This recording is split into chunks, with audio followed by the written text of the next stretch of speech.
अब देखिए क्या है, अगला टॉपिक क्या है, मासिक चक्र। समझिएगा, कहता है कि स्त्रियों में 10 से 12 वर्ष की आयु में यौवनारंभ या प्यूबर्टी क्या होती है, प्रारंभ हो जाती है। अर्थात इस उम्र नारी में क्या होता है, जनन क्षमता प्रारंभ हो जाता है। इसलिए ना अभी जैसे हम लोग का दुर्गा पूजा का समय है ना जी, तो दुर्गा पूजा के समय में क्या हम लोग जो कन्या को जो खिलाते हैं, तो किस प्रकार के कन्या को खिलाते हैं, जिसमें मासिक चक्र नहीं होता है, उन कन्याओं को बुला करके क्या किया जाता है, भोजन करवाया जाता है। कन्या खिलाया जाता है कि नहीं खिलाया जाता है। तो कहता कि मासिक चक्र का मतलब क्या है कि अब वो लड़की क्या है कि उनके में जनन क्षमता क्या हो रहा है, धीरे धीरे धीरे धीरे क्या हो रहा है, विकसित हो रहा है, और आने वाले समय में क्या वो बच्चे को जन्म दे सकती है। कहता कि तथा आंतरिक जननांगों में कुछ चक्रीय क्रियाएं होते हैं, जिसे क्या कहते हैं, मासिक चक्र या मासिक धर्म या मासिक स्राव या रजो धर्म कहते हैं। इस चक्र की पुनरावृत्ति लगभग क्या 28 दिनों पर होती है। यानी क्या 28 दिनों का मतलब क्या कि प्रत्येक महीना उसको ये उसके शरीर में ये क्रिया होगी ही होगी। और कहता कि मासिक स्राव सामान्यतः कितना 3 से कितना 5 दिन तक रहता है। कितना दिन तक रहता है, 3 से 5 दिन तक रहता है। कहता जिसके बाद पुनः अंडाशय में अंडाणु का निर्माण कार्य प्रारंभ होता है। तो अभी जस्ट पहले बताए थे ना कि जिस स्त्री में निषेचन की क्रिया जिस स्त्री में मासिक स्राव नहीं होगा वह स्त्री क्या होगा, अंडाणु का निर्माण नहीं कर पाएगी, और अंडाणु का निर्माण नहीं होगा तो क्या वो बच्चे को क्या जन्म दे सकती है, भ्रूण का विकास होगा।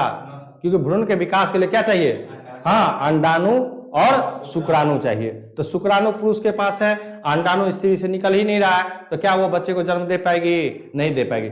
इसलिए मासिक स्राव। और समझेगा, कहता जिसके बाद अंडाशय में अंडाणु का निर्माण कार्य प्रारंभ हो जाता है। कहता मासिक चक्र के करीब 14 दिन केवल एक परिपक्व अंडाणु क्या होता है, बाहर अंडाशय से क्या होता है, निकलता है।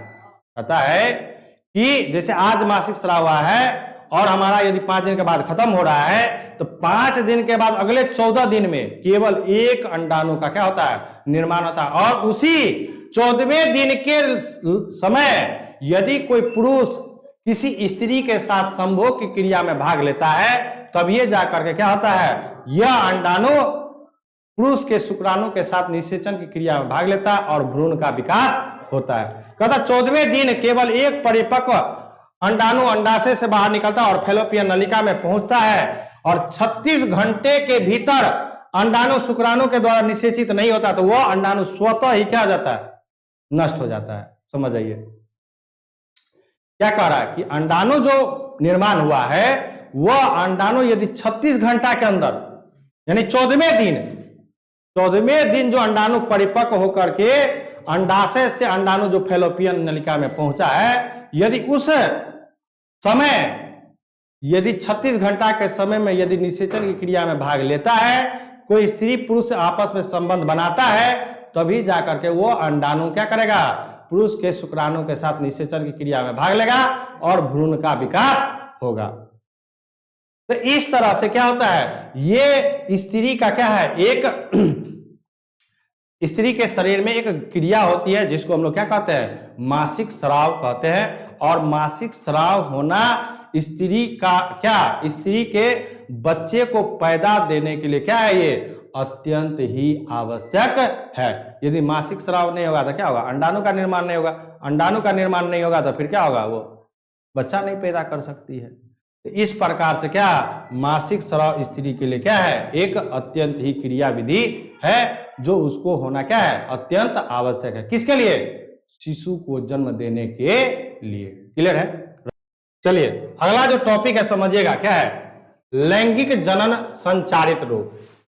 यानी लैंगिक जनन संचारित रोग का मतलब क्या कि लिंग के कारण भी क्या होता है, हाँ रोग उत्पन्न होता है, चाहे वो स्त्री में हो चाहे वो पुरुष में हो। समझिएगा क्या कहता है, कहता है यौन संबंध लैंगिक संयोजन से होने वाले संक्रामक रोग को क्या कहते हैं, लैंगिक जनन संचारित रोग कहते हैं। जैसे एड्स क्या है कि यदि एक पुरुष या नर कोई भी पुरुष को हो या कोई स्त्री को, किसी को भी होगा और उसके साथ कोई दूसरा पुरुष या दूसरा स्त्री के साथ संबंध बनाएगा तो उसको भी हो जाएगा।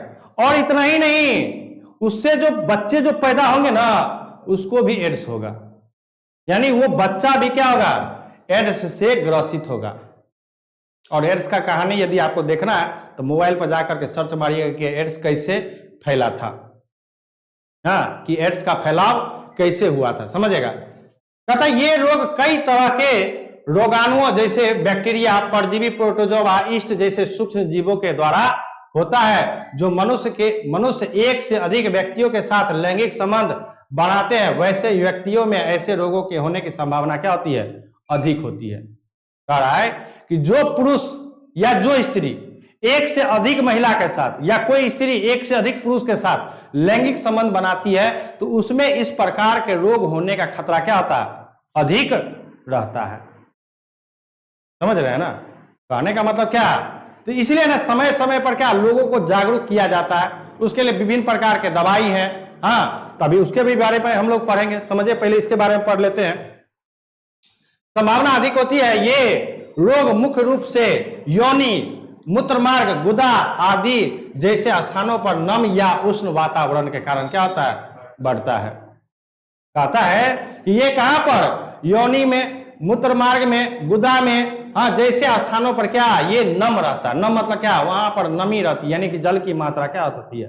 इसलिए ना देखता है कि हम लोग को, क्योंकि हम लोग उस अंग को क्या रहते हैं, हमेशा क्या रहते हैं, ढके हुए रहते हैं, वहां पर हवा प्रवेश नहीं होता, जिसके कारण वो पूर्ण रूप से सूखा हुआ नहीं होता है। ठीक है ना। इसलिए हमें समय समय पर क्या करना चाहिए, उस सब अंग को क्या करना चाहिए, समय समय पर साफ सुथरा अच्छा ढंग से करना चाहिए। हाँ, तो ये है किसके, लैंगिक। अब कहता कि मनुष्य में होने वाले लैंगिक जनन कुछ देखिए, समझिएगा। जैसे किसके कारण, बैक्टीरिया के कारण, किसके कारण, वायरस के कारण, किसके कारण, प्रोटोजोआ के कारण। तो समझते हैं कि क्या क्या है, समझिए थोड़ा सा। कहता बैक्टीरिया जनित रोग, कहता कि गोनोरिया रोग का नाम है, समझिएगा। गोनोरिया क्या है, रोग का नाम है। सिफिलिस क्या है, रोग का नाम है।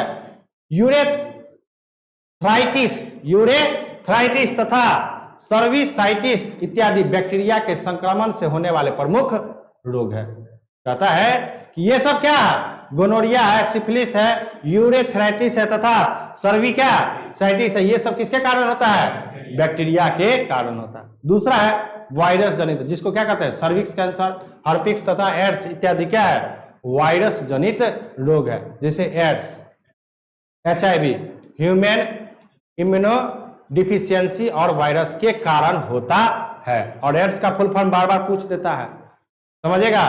कभी कभी HIV का फुल फॉर्म पूछ देता है ऑब्जेक्टिव में, कभी कभी किसका पूछ देता है, एड्स का। तो एड्स का क्या है, एक्वायर्ड इम्यूनो डिफिशियंसी और क्या, सिंड्रोम। हाँ, ये याद रखिएगा। और HIV का क्या, ह्यूमन इम्यूनो क्या डिफिशियंसी वायरस। क्लियर है।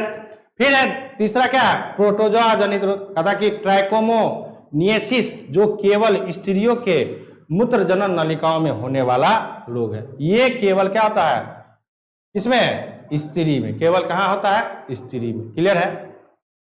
चलिए